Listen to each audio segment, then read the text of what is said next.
Delhi assembly ఎన్నికల ఫలితాలు వెలువడుతున్నాయి. Exit polls అంచనాలను నిజం చేస్తూ ఢిల్లీలో బీజేపీ జెండా ఎగరబోతుంది.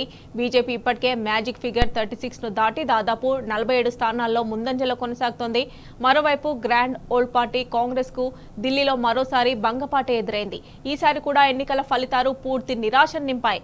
దేశ రాజధానిలో తిరిగి సత్తా చాటాలనుకున్న కాంగ్రెస్ కు మరోసారి మొండి చెయ్యి ఎదురైంది.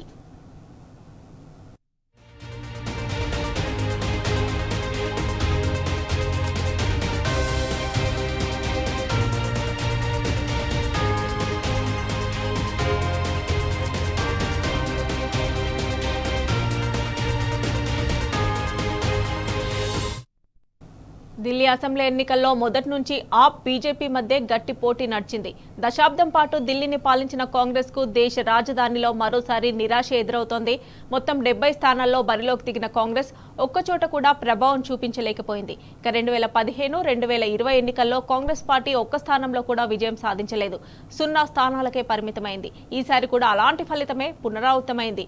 ఎన్నికల ఫలితాల్లో సందీప్ దీక్షిత్, అల్కాలంబా, ఆరియా ఖాన్ వంటి నేతలు వెనుకబడిపోయారు. ఆప్ అధినేత కేజ్రీవాల్ పై న్యూఢిల్లీ నుంచి బరిలోకి దిగిన ఢిల్లీ మాజీ సీఎం షీలా దీక్షిత్ కుమారుడు సందీప్ దీక్షిత్ సత్తా చాటలేకపోయాడు. న్యూఢిల్లీలో సందీప్ దీక్షిత్ 3వ స్థానంలో కొనసాగుతున్నాడు. మరో కాంగ్రెస్ కీలక నేత అల్కాలంబా కూడా వెనుకబడిపోయారు. ఢిల్లీ సీఎం అతిషికి పోటీగా కల్కాజీ నుంచి బరిలోకి అల్కాలంబా ఎదురెదుతున్నారు.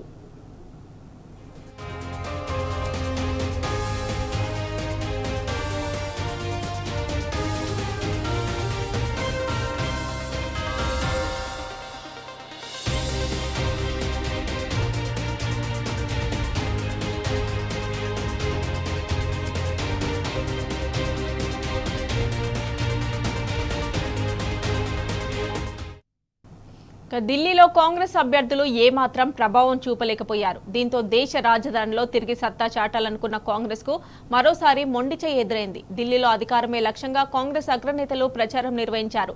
రాహుల్ గాంధీ, ప్రియాంక గాంధీ, మల్లికార్జున ఖర్గే వంటి కీలక నేతలు ప్రచారం హోరెత్తించినా కాంగ్రెస్ కు కలిసి రాలేదు. ఇదిలా ఉండగా ఢిల్లీ అసెంబ్లీకి 1952 నుంచి 2020 మధ్య 8 సార్లు ఎన్నికలు జరిగితే కాంగ్రెస్ 4 సార్లు విజయం సాధించింది.